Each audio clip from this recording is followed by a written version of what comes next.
What if something that looks like an ordinary old coin is actually a piece of history that has survived for more than a century? What if the strange-looking metal sitting inside an old collection connects directly to the British Empire, World War I, Brazil's forgotten currency, or the fascinating history of British India?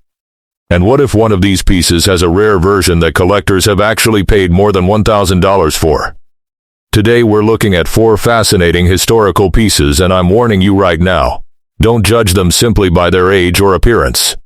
Because when it comes to collecting, the difference between an ordinary example and a desirable example can come down to condition, variety, rarity, authenticity, provenance, and even tiny details that most people completely overlook. So stay with me, because we're going to examine all 4 pieces, uncover their history, discuss their potential collector value, and finally reveal which one could be the most interesting of the entire group. And remember, these are collectibles, not guaranteed investments. Actual prices can vary dramatically depending on authenticity, condition, rarity, and the market. Now let's begin with the first piece. At first glance, you might think you're looking at an old coin. But there's a major clue that changes everything. The date December 12, 1911. This isn't simply an ordinary circulating coin. The piece appears to be associated with the historic Delhi Durbar of 1911, connected with the coronation celebrations of King George V in India. The National Army Museum confirms that a Delhi Durbar medal was issued to commemorate the December 1911 celebration, and thousands of medals were awarded. National Army Museum collection, and that immediately makes this object much more interesting. Imagine holding something connected to an event that took place more than a century ago. In 1911, India was under British rule and Delhi became the stage for an enormous imperial ceremony. The Delhi Durbar was not just a celebration, it was a major historical event associated with King George V and Queen Mary. And that's why collectors don't necessarily look at a piece like this simply as metal. They look at the story. The date itself is powerful. December 12, 1911, more than 110 years have passed since that day. Think about everything that has happened since then. 2 world wars. The end of British rule in India. The creation of new nations. The transformation of cities. The rise of modern technology. And somehow, this little piece survived. Now here's where things become especially interesting for collectors. The value of an old medal is not automatically thousands of dollars just because it's more than 100 years old. That's a very important distinction. A common version may have a relatively modest collector value, while a scarce version, precious metal example, exceptional condition piece, or metal with documented historical provenance could command significantly more. So if you're looking at one of these at home, don't immediately assume that the first online asking price represents its true market value. Instead, examine the metal, weight, diameter, inscriptions, design, condition, and any identifying marks. And never clean it aggressively. That old surface may actually be part of its collector appeal. A common mistake is to think, it's dirty, so I'll polish it. Don't. Collectors can prefer original surfaces over shiny, heavily cleaned surfaces. And here's the suspenseful part. If this particular type were confirmed as a scarce or special variant, the value could rise considerably above an ordinary example. Could it be a $100 piece? Possibly. Could a special example reach several $100s? Potentially. Could an exceptional and genuinely rare version reach much higher territory? That's where professional authentication and auction comparison become essential. But don't automatically call it a $5,000 medal simply because it is old. The evidence has to support the number. And that is exactly what makes old collectibles so exciting. Sometimes the treasure isn't obvious. Sometimes it's hidden in a tiny detail. And this is only our first piece. Now let's travel from British India all the way to South America. Our second piece is marked 100 Cruzados Brazil. And that word Cruzados immediately gives us a major clue about its history. The Cruzado was a Brazilian currency used during the 1980s. Several 100 Cruzados commemorative coins were issued in 1988, including designs commemorating the centenary of the abolition of slavery. Numismatic references identify 100 Cruzados commemorative issues from Brazil in 1988. And this is where collectors need to be careful. A coin saying 100 Cruzados does not mean the coin is currently worth 100 Brazilian currency units. The Cruzado was demonetized decades ago. Its face value is historical. Its collector value is a completely different question. And this is something that can create huge confusion online. You'll sometimes see someone claim an old foreign coin is worth thousands of dollars. But when you investigate actual catalogs, auction results, and collector transactions, the picture can be very different. For example, standard 1988 100 Cruzados commemorative pieces can have relatively modest catalog values. One Numista listing gives an indicative value around $9.10 for examples of a standard commemorative type, while values for special proof flesh pattern versions can be higher. So where could the serious value come from? The answer is rarity. A proof. A pattern. A scarce variety. A major mint error. An exceptional certified grade. Or a documented provenance. That's what you should be looking for. And this is why I always tell collectors, don't just look at the denomination. Look at the details. Look at the date. Look at the portrait. Look at the lettering. Look around the edge. Look for unusual doubling. Look for striking errors. Look for an unusual finish. And compare the coin against a trusted catalog reference. Because two coins that look almost identical can have dramatically different collector demand.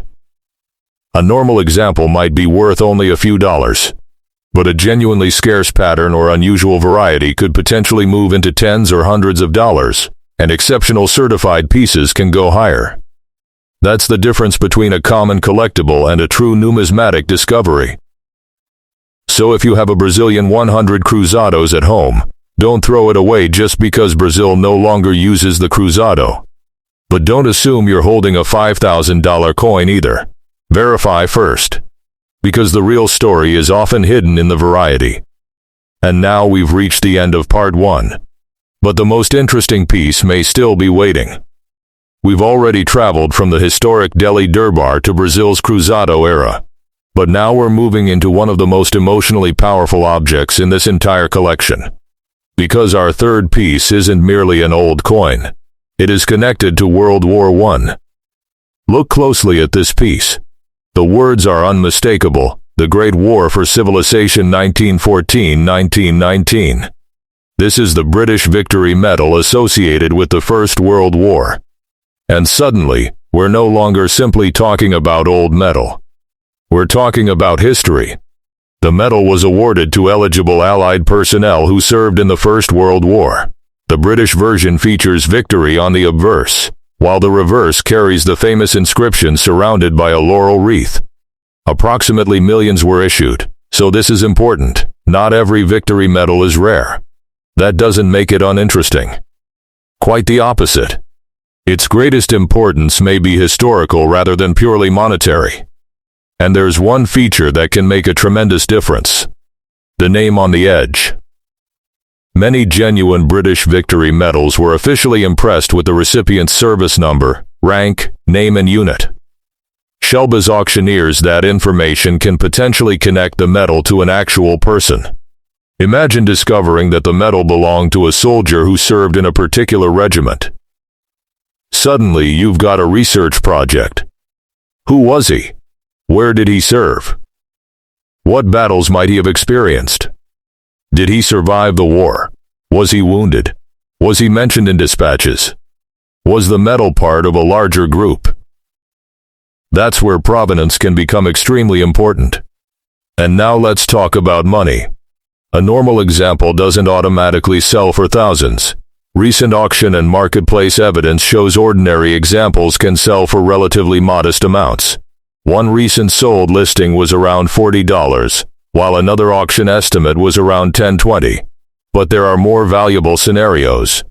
A medal with important provenance, unusual naming, original documentation, rare associated awards, or an impressive group can become much more desirable. For example, a group of 4 World War I medals with research documentation sold for approximately odd $2,010. Grays. So the lesson is fascinating. The medal itself might not be a $5,000 object, but the story attached to the medal can sometimes be worth far more than the medal. That's why collectors should never separate historical objects from their provenance. If you have one of these, inspect the rim carefully. Don't polish it. Don't scratch it. Don't attempt to remove old markings. And if there is a name or service number, photograph it carefully and research the recipient, because you might discover that your medal has a story that cannot be measured simply in dollars.